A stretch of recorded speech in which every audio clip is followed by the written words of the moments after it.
प्रधानमंत्री के बयान के बाद यह कयास काफी ज्यादा तेज हो गया। आप देखिए किन देशों में इमरजेंसी जो है वो एनर्जी इमरजेंसी देखी गई है। फिलीपींस की बात करें, गैर जरूरी ट्रैवल पर यहां पाबंदी लगा दी गई है।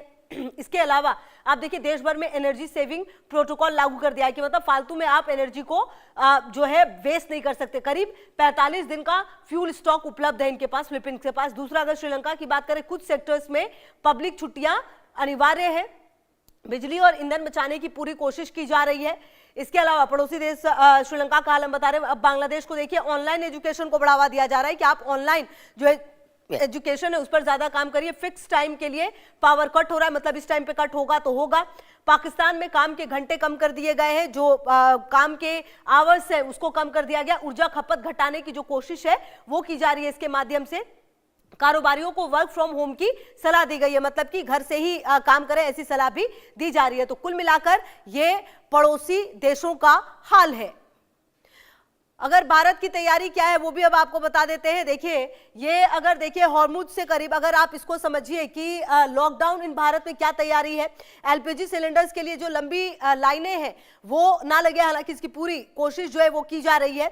सप्लाई पर असर साफ दिखाई दे रहा है, क्योंकि ये असर जो है वो हमने देखा है कि किस तरह से सप्लाई पर नजर आया है। इसके अलावा इंडस्ट्रियल गैस सप्लाई में कटौती भी की गई है कि पहले जितना दिया जाता था उससे कम अब दिया जा रहा है। कुल मिलाकर वो एक एलपीजी प्रोडक्शन जो है वो बढ़ा दिया गया है। पहले जो प्रोडक्शन था और अब में जमीन आसमान का फर्क आया है। अब 27 से बढ़ाकर 41 देशों से तेल और गैस आयात किया जा रहा है। मतलब पहले सिर्फ 27 से लेते थे, अब कोशिश की जा रही है कि इसको बिल्कुल नॉर्मल किया जाए। सप्लाई के नए विकल्प तैयार किए गए, मतलब अगर हॉर्मुज स्ट्रेट से नहीं आ पाएगा तो फिर भारत के पास और क्या विकल्प है, इसकी जो सबसे बड़ी पड़ताल है वो की जा रही है। 53 लाख मीट्रिक टन से अधिक जो है अतिरिक्त 65 लाख मीट्रिक टन पर काम जारी है कि आखिरकार ये जो कमी है इस मीट्रिक टन की, इसको कैसे पूरा किया जाए। पिछले 11 साल में रिफाइनिंग क्षमता में बड़ा इजाफा हुआ है वैसे तो, और हॉर्मुज रूट से करीब 50% तेल और गैस सप्लाई प्रभावित हुआ है, जैसा कि हमने आपको बताया।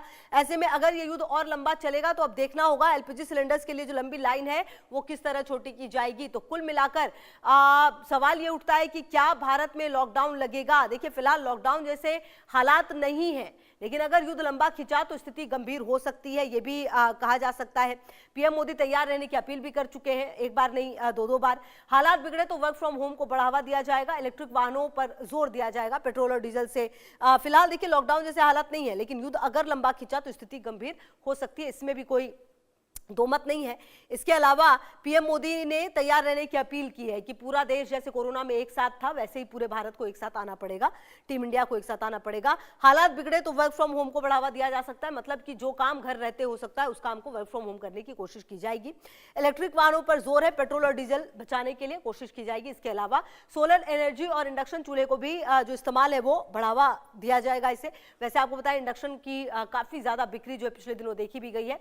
कालाबाजारी पर सख्त कार्रवाई ये बहुत ज्यादा जरूरी है। कुछ लोग कालाबाजारी करते हैं और जो देश में क्योस की एक तरह से स्थिति है वो कोशिश करते हैं बढ़ाने की, तो वो ना हो उसकी पूरी कोशिश जो है वो की जाएगी। फिलहाल तो सवाल ये उठने लगा है कि क्या भारत में लॉकडाउन लगेगा, क्योंकि पीएम मोदी ने जिस तरीके से कहा लोकसभा और राज्यसभा में कि हालात बहुत ज़्यादा खराब हैं और अगर यही स्थिति रही तो हमें तैयार रहना होगा, हमें मिलकर लड़ना होगा, ये तमाम बातें कही गई हैं। तो अब देखना यह है कि आने वाले समय में इसका क्या असर देखना होगा। और इस पर ओवैसी असदुद्दीन ओवैसी